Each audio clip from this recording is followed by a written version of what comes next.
Before I jump into some questions, I don't mean to be a giant nerd, but I love the show and I wish that I had a Chester for when I was going through high school. I feel like he would probably make me a little bit more fearless in my life. So thank you so much for taking the time to talk to me. Yeah, Um, absolutely. so I think there is a line, I think, where someone says to Chester, "You intimidate everyone," and he replies with, "I know." And I was sort of wondering if Chester on the page intimidated you at all. Uh, that's a good question. I don't know if he did because I know so many people like Chester, so I just didn't think that I could play the role because I assumed that they were going to find this guy through street casting or something, like, Mm-hmm. because I had so much reference for him. And then when I actually did go in for Chester, uh, I realized that I actually was the perfect person to play him because I had so much reference for him. Um, Okay. I think that there was like some intimidation in like the clothes that he wore, just like because I was scared to show that much skin. But then Okay. I realized how liberating it actually is, and it was great. I was actually going to ask you about the clothes because I spoke to Shirley and she was really fun to talk to. And it was sort of like, I've talked to so many people who are gay, who are out of high school, who are probably around my age, and they were just like, man, I wish I could have worn anything that Chester wears in the first season, the first part of the season, because I feel like I would have loved to have worn, I don't know, like that like purple like pussy bow that you wear. I'm absolutely in love with that outfit. I actually kind of want to ask you.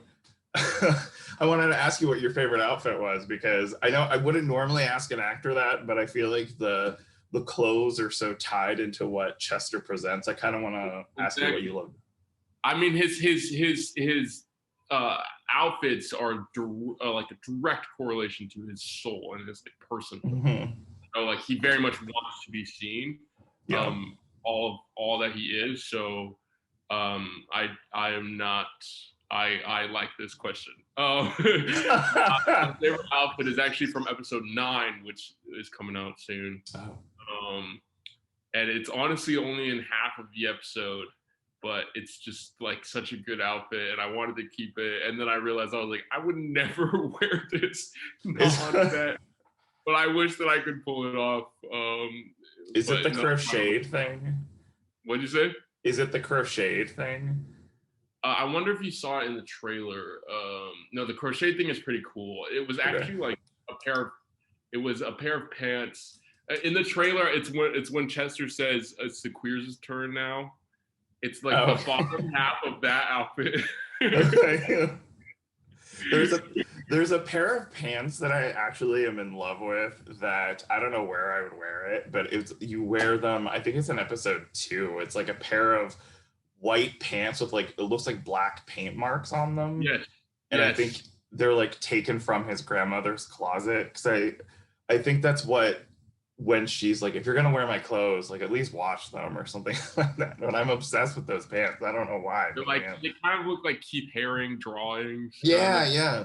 Yeah, they're really I'm really cool. into like Keith Haring art right now. I'm like on Etsy trying to find like random like Keith Haring stickers and shit like that. So um I sort of wanted to ask you if you thought legitimately, if Chester thought that admitting to Sam his feelings was going to go well, Um, because I was yeah. so scared for you the entire time. I was like, he's gonna tell him, and it's gonna be really.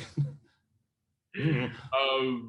Um, I think we played it two ways. I originally started playing the scene as if I knew it wasn't going to go well, Okay. and Daniel Barnes, who directed that episode, who also was the co-creator of the show, um, was like, what if you said this and right after, like, you just expected him to kiss you immediately after?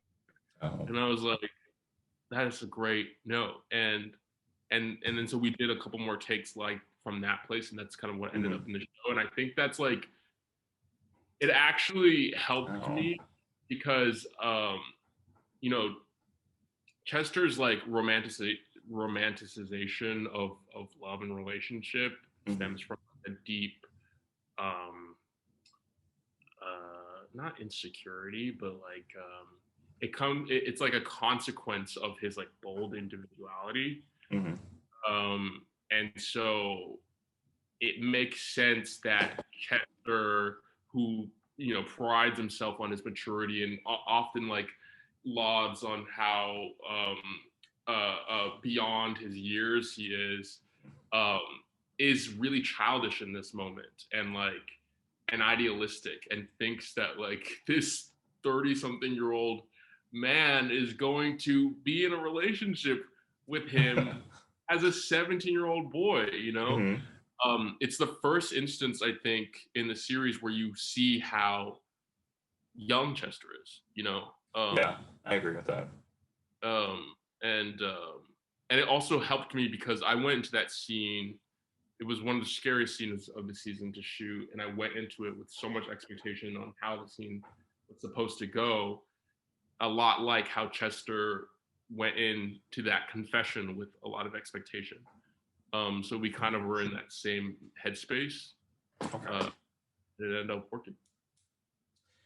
That's actually as horrible as it is to probably say that I like that scene so much. I love how that scene is shot. Like I like how it's a moment where us as the audience, we get to sort of see how Chester has absolutely no control over the Kassam is just bolting away from him, and the way that you chase after him, it sort of was just like, part of me was like, stop, stop, stop, but also part of me was just like, it was ripping my heart out because he's like, I don't know, it's just really, really fucking sad. And I like the way that Dan like basically like swirls the camera around. It looks like you're chasing the camera. It's I just love that scene despite the horribly tragic emotional implications that it has. And I sort of wanted to ask, that kind of leads me into, since we're talking about clothes or we're talking about the big emotional moment, I felt when we get to see Chester at school the next day and you're wearing all gray and it was just so sad. I was just sort of wondering what it was like to have Chester sort of mourn that period. It was It was so weird to bizarre. see you. Yeah. It was weird to wear, even though, I've worn outfits like that before as myself, like before, I created an identity through clothes, like everyone wears outfits like that, like in middle school, but I like, I had to get adjusted to the way that Chester presented himself, through his extravagance and all of that. And then when it was like taken away from me, it felt like more of a costume than like all of the colorful crop tops did. But like, again, that was like such a pivotal moment because Chester's fashion sense is so, again, directly linked to the way that he feels about himself and who he is. It was like the perfect narrative device to kind of like showcase how low this character has stooped. Yeah. But it was it was weird. It was weird. Yeah, it was funny because I was watching it with, sometimes like my husband will sit there and watch stuff with me. Like he'll be like, he'll just assume that I have control over the television while I'm watching things. And I didn't realize like how into the show he was, because he was like doing work while he was watching stuff. And when that scene came on, I didn't realize that he was watching, and he was like, oh my God, what is he wearing? What is going on? I was like, I'm pretty sure that's the perfect reaction, exactly what they want. It's exactly what we want. Yeah. I kind of wanted to ask you, I guess it kind of goes along with me asking like what Chester may have intimidated you. What do you think you can learn the most from Chester? or playing Chester, really? Oh, well, Chester taught me a lot about kind of living in my own authenticity, and like he really, and the thing is, I actually want to say this because like I said this a lot, and then I was like, yeah, Chester taught me a lot about like myself and living my own truths and stuff, and Mm. everyone was like, oh, that's in relation to like me being queer, and I was like, no, like Chester is so authentic, transcendent of his Mm-hmm. queerness.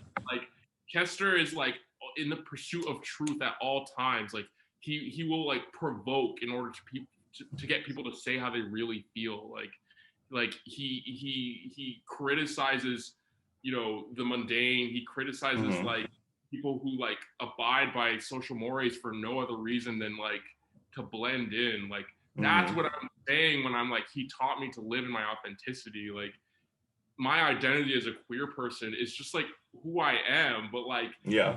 you know that's like just like it's as much a part of me as like my the color of my eyes is brown, but Mm-hmm. like learning to like be like, oh no, this is what I think about this, you know, and like standing in like my opinion about things, and um like like not just appealing to the group think just because like I'm afraid to stand out. Like that's those are the things that Chester taught me. Yeah. um Right. you know. And he also like on a social level like really just mined all of this internalized femophobia that I didn't even know that I was harboring. Mm-hmm. um Not necessarily like femophobia of like other people who are femme presenting, but like of my own femininity, Mm-hmm. because uh, as a black person and as a queer person, like I've had a weird conflicted relationship with it, uh, and like just like playing someone who was like so unabashedly like all over the gender Yeah. spectrum, like the gender expression spectrum, was just like fuck all of your like fears and like insecurities about like how you're seen, um and I just was like forced to embrace it, and it just was like the most cathartic experience, and I'm like forever grateful for that, and I highly suggest it to everyone. Yeah, I do think it's so interesting that like going along with what you just said, how I don't know, there's something about how he's femme presenting, but he's also in like traditionally masculine spaces, like how he's in like a locker room and no one gives him shit about it. And if people did give him shit about it, he would give them shit right back. It was sort Yeah. of um okay. I actually wanted to ask you something slightly different than Generation. I absolutely love the short film Query. Um, I love that short film so much Oh, dude, because it's so good. it's so. I didn't know you were in it, and I got asked to review it, and I was like, "Oh, it's Justice Smith," and that I sort of love how it it sort of reminds me like how like gay straight men are sometimes. It's and they don't even know it. Like you guys are. There's something about like the intimacy of you guys sharing a vape together. There's like you guys are playing video games and you guys are screaming so much it sounds like a masculine orgasm, and I love that short film so much, and I was kind of wondering if you could just tell me a little bit about like working on that project, because I think it's actually really fun and special. I loved that film too.